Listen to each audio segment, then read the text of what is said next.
Hello, hello, nous voici de retour. Nous voici de retour dans ce module sur les dosages, avec cette fois-ci les exercices de méthode. Et comme exercice de méthode, nous allons voir comment déterminer la concentration d'une espèce chimique dans une solution ionique par mesure d'intensité et de tension.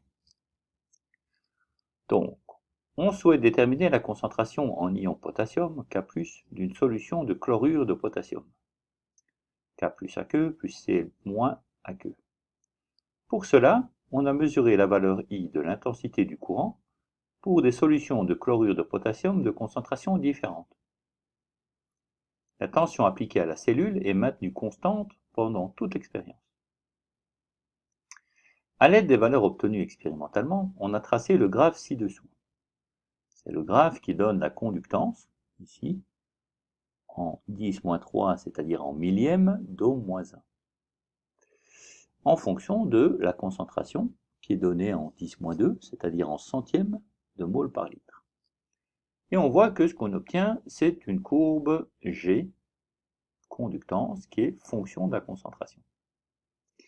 Premièrement, donner la relation mathématique existant entre la conductance d'une solution, l'intensité du courant traversant la cellule conductimétrique et de la tension électrique entre ses bords. 2. Donner l'expression de la conductance G en fonction de la concentration C de la solution. 3. Pourquoi peut-on utiliser la mesure de la conductance pour déterminer la concentration d'une solution par étalonnage? Et enfin 4. On mesure l'intensité du courant pour une solution de concentration inconnue en ion potassium et on obtient que G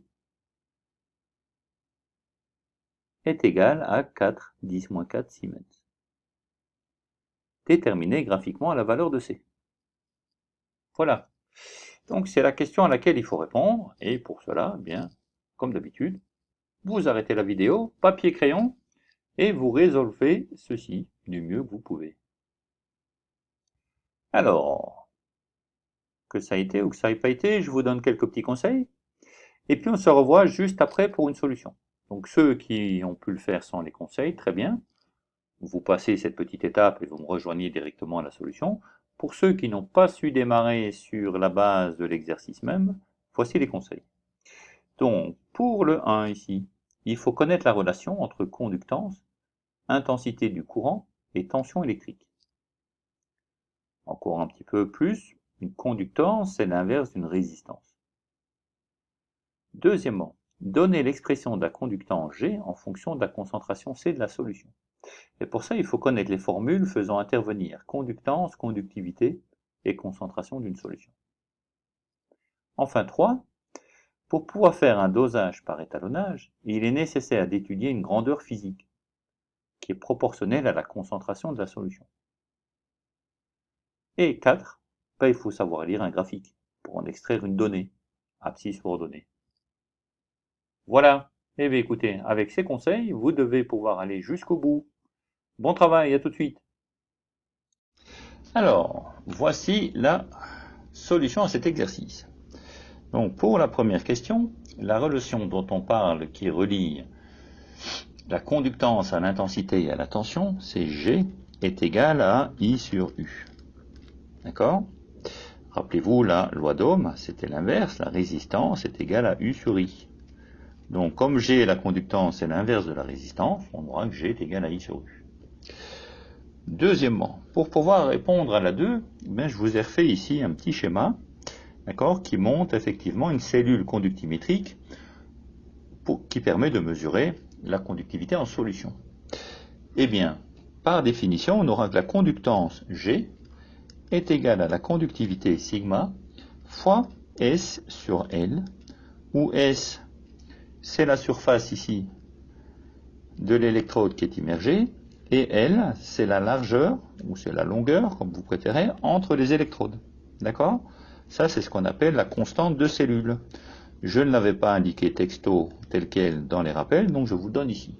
Voilà.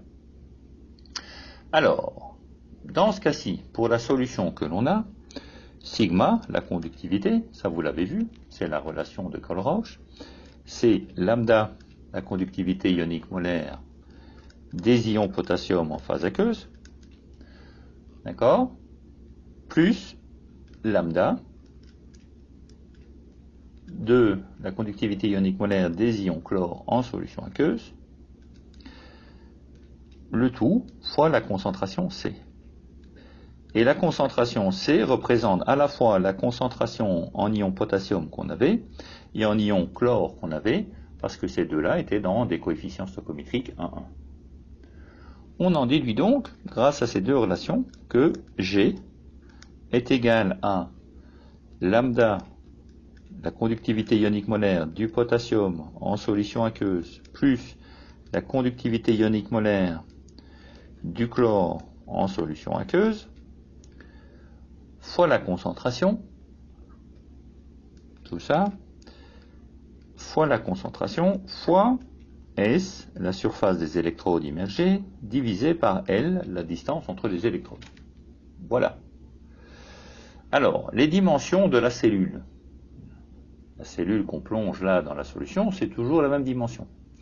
Et les conductivités ioniques molaires étant constantes, eh bien on peut écrire que G, en fin de compte, puisque ça c'est constant, d'accord? Ceci c'est constant, donc on aura que G c'est une constante fois C.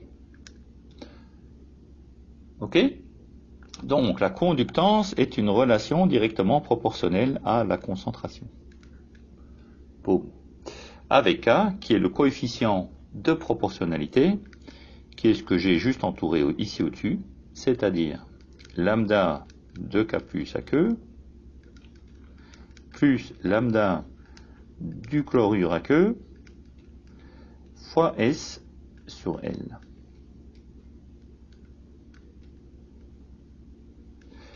Voilà. Ok, ça va jusque-là? Alors, d'après la question précédente, on peut donc dire que la conductance d'une solution est directement proportionnelle à sa concentration. C'est ce qu'on a écrit là. La conductance est directement proportionnelle à la concentration. Donc la mesure d'une conductance permet donc de déterminer la valeur de la concentration d'une solution. C'est ce qu'il faut pour faire un dosage conductimétrique, d'accord? Il faut qu'on ait une grandeur à mesurer qui est directement proportionnelle à la concentration. Or la conductance l'est. Donc voilà, on va mesurer la conductance en fonction de la concentration et on pourra déterminer cette dernière. Donc quatrièmement, par lecture graphique et pour la conductance qu'on a donnée, eh bien on obtient une concentration en solution qui est de 2,5 fois combien? Fois 10-3 moles par litre. Ça, c'est une lecture graphique. Connaissant l'ordonnée, il fallait simplement déterminer l'abscisse du point correspondant. Voilà. Et ça termine déjà cet exercice qui, ma foi, était relativement simple. Bon, en même temps, il y a quelques éléments que je vous avais pas donnés plus tôt, donc c'était peut-être pas tout à fait facile. J'espère que ces éléments vous avaient été donnés en classe. Bon, si c'est pas le cas, là, vous avez tout. Voilà. Bon, c'était le seul exercice de méthode, donc on se revoit pour les exercices tout de suite après. Au revoir.